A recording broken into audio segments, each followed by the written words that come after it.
potes. Bon, on se retrouve pour une petite vidéo sur la moto de madame, un XJ600N de 96. Donc une bécane pour les permis A2 ou ceux qui vont bientôt l'avoir, hein, le permis A2, qui veulent pas mettre un gros budget dans une bécane. Donc tout d'abord, ça veut pas dire que tu veux pas mettre un gros budget dans une moto, que tu as un cassos ou quoi que ce soit. Tu peux être pauvre et faire des crédits pour des motos à 30 000 balles et être riche et vouloir une moto à 1000-1500 balles pour aller te balader chill avec madame ou avec tes potes, vite fait le soir tranquillou. Il n'y a pas de jugement là-dessus, surtout pas. Donc ça, cette moto, je vais aller tout de suite dans le vif du sujet concernant tarif, assurance, tarif, prix d'achat, entretien et un peu tous ces trucs là. Donc nous, on a payé la bécane 1250 balles il y a 1 an et demi avec 39 000 km.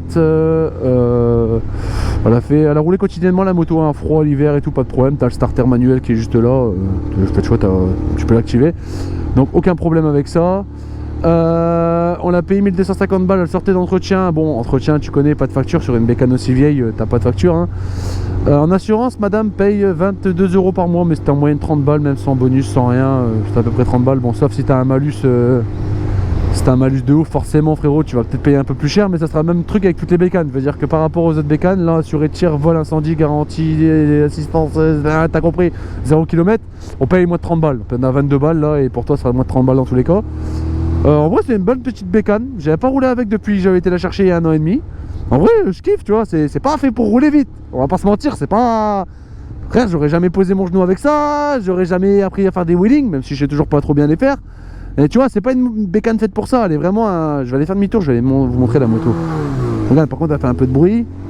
Vu que je sais pas démarrer avec, faut pas que je cale en fait, parce que je viens de changer la batterie, j'ai mis une batterie neuve qui est pas rechargée à 100% et elle démarre pas si je la pousse pas, donc faut que je la recharge la batterie, c'est pour ça que je suis parti rouler avec là. Donc voilà, en entretien, la bécane coûte que dalle. Je viens de faire révision filtre à huile, filtre à air, bougie et huile, c'est peut-être mieux de l'huile, hein.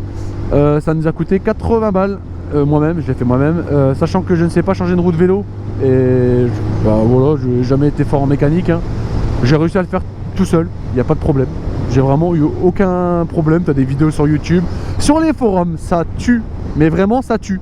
Tu tombes sur des vrais passionnés de ces bécanes, c'est-à-dire que tu as le gars, il a 60 ans, il a un GS, un RT, tout ce que tu veux, mais à côté de ça, il a sa petite bécane chill qu'il a acheté neuve, tu vois. Et il y a un gars qui m'a beaucoup aidé sur un groupe XJ600N.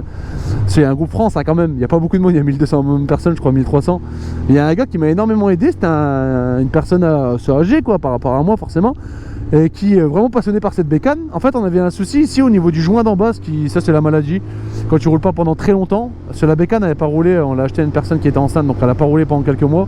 Ça a commencé à fuir un petit peu, mais le gars il a dit non t'inquiète, roule, ça va partir, c'est classique sur les XJ, nanana, ça coûte 10 balles à changer. Je dis ok, le gars il a raison, c'est un génie le gars, le lendemain plus rien, plus de fuite, incroyable quoi. Donc ça par contre c'est très bien, c'est pour les pièces, tu payes que dalle.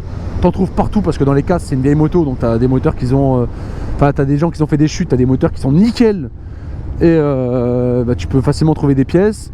Tu peux tout faire toi-même. Clairement, la revue technique elle est à 10 € je crois sur Amazon pour faire même le jeu au soupape et tous les trucs comme ça un peu plus compliqués. Par contre, je vais pas la béquille, je vais pas la couper parce que je sais pas si j'ai assez de batterie pour redémarrer. Donc voilà la bête. Donc nous, faut savoir que ça c'est du tuning par madame, c'est-à-dire qu'elle est tombée à l'arrêt.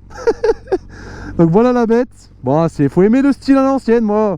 C'est pas forcément le style premier que j'aime chez les bécanes, mais en vrai plus je la vois plus je l'apprécie cette moto en fait. Elle a un petit côté mignon, tu vois, un petit côté, ouais je sais pas, c'est des trucs à l'ancienne, des compteurs à aiguille, tout ça. Donc niveau électronique frérot, bah t'as rien, hein. T'as plein phare, clignotant, neutre et pression, enfin niveau d'huile, mais je suis même pas sûr qu'il fonctionne encore. La 42 000 bornes, t'as quand même des feux, hein, t'inquiète. T'as un coup, voilà, là tu dois activer tes feux manuellement, tu vois, c'est pas comme tiens, regarde, hop, c'est pas comme les nouvelles où ça s'allume automatiquement les feux de croisement. Bon, ça fait un petit bruit, un pot exil. Mais bon, tu recherches pas forcément du bruit non plus, mais si jamais, voilà, tu sais que ça fait du bruit. Bon, le pneu arrière est un peu petit, hein. C'est du 130, bon l'avantage c'est que ça nous a coûté 200 balles pour changer le train complet. Les gros clignotants, moi je trouve ça stylé, ça va avec l'ensemble de la moto. Faut pas les changer sur ces modèles là, faut garder ça quoi, faut vraiment laisser le style un peu à l'ancienne. La selle. Je vous jure, je suis autant bien assis et confortable que sur ma GS. Ah clairement les selles comme ça, regarde frère, t'appuies dessus, tu vois que là elle te dit assis-toi frérot, viens là, viens rouler avec moi. Donc ça voilà, la bécane on n'a jamais eu de problème avec.